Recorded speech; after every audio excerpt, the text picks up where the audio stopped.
Sampai buyar ya, Bro? Ya Password doang kok.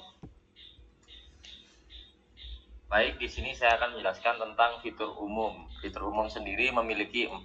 Yang pertama, login dan register pengguna. Pengguna harus mendaftar dan login untuk sistem keamanan. Yang kedua, kendali alarm. Pengguna dapat mengaktifkan atau menonaktifkan alarm jarak jauh. Log aktivitas. Yang ketiga, integrasi REST API.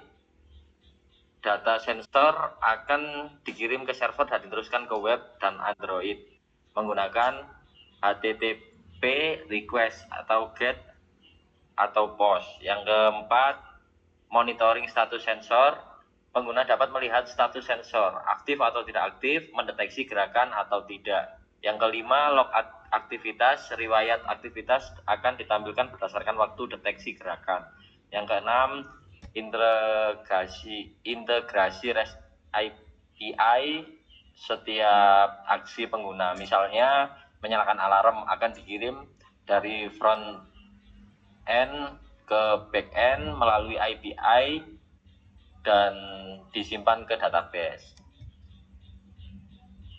Selanjutnya, integrasi antar platform. Integrasi antar platform dalam sistem ini dilakukan melalui REST API yang menjadi jembatan komunikasi antara perangkat IoT, sensor ultrasonic, server backend, dan aplikasi front-end web Android. Arsitektur RESTful memungkinkan komunikasi data yang efisien dan konsisten antar semua komponen sistem. Semua data dihasilkan oleh sensor akan dikirim ke server melalui protokol HTTP dan disimpan dalam basis data. Data tersebut kemudian dapat diakses oleh aplikasi web dan Android secara real time melalui endpoint REST API. Penggunaan struktur data berbasis JSON memudahkan pertukaran informasi antar platform yang berbeda. Skema integrasi sistem adalah sebagai berikut. Yang pertama, sensor IoT mengirimkan data deteksi gerakan ke server API menggunakan koneksi Wi-Fi. Yang kedua, server API mengelola data tersebut dan menyimpannya dalam basis data, misalnya MongoDB atau MySQL.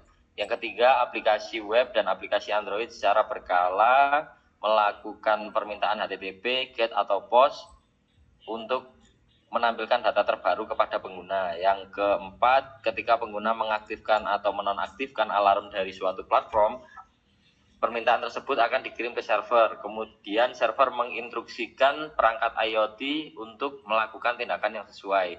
Yang terakhir yaitu untuk pengiriman notifikasi secara real time ke aplikasi Android digunakan Firebase Cold Messaging atau FGM yang berhubungan dengan REST API.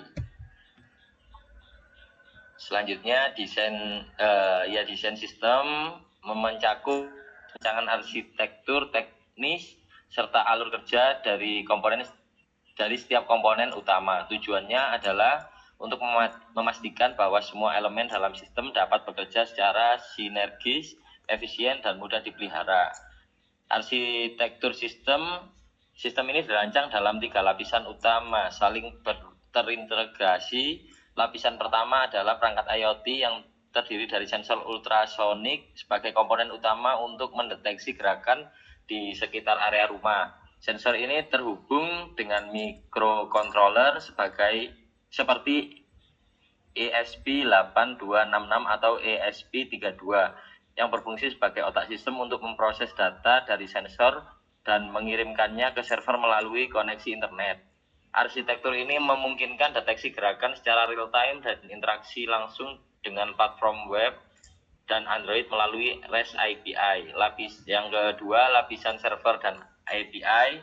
Lapisan server menggunakan REST API berbasis Express.js untuk mengatur komunikasi antara klien dan server.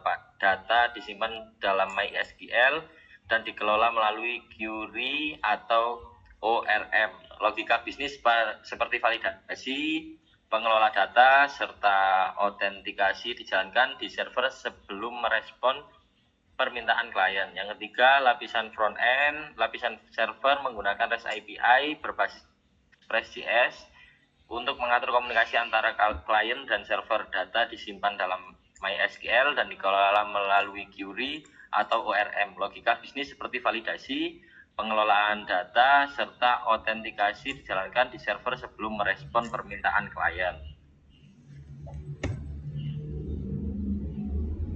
Selanjutnya, desain sistem mencakup perancangan arsitektur teknis serta alur kerja dari setiap komponen utama. Tujuannya adalah untuk memastikan bahwa semua elemen dalam sistem dapat bekerja secara sinergis, efisien, dan mudah dipelihara.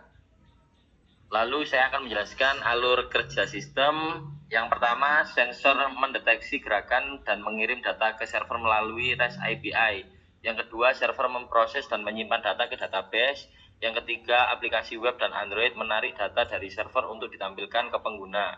Yang keempat, jika deteksi gerakan terjadi, sistem memicu notifikasi khusus Android. Yang kelima, pengguna dapat mengendalikan sistem aktif atau menonaktifkan dari web maupun Android. Yang terakhir yaitu server meneruskan instruksi ke perangkat IoT untuk melakukan tindakan. Setelah itu saya menjelaskan keamanan sistem. Yang pertama, autentikasi pengguna melalui sistem login. Yang kedua, validasi data input dari klien untuk mencegah injeksi. Yang ketiga, menggunakan password hash. Kita belum. Hash, bukan hash, Cok. Iya, nggak popo. Los. Bubu dan bubu.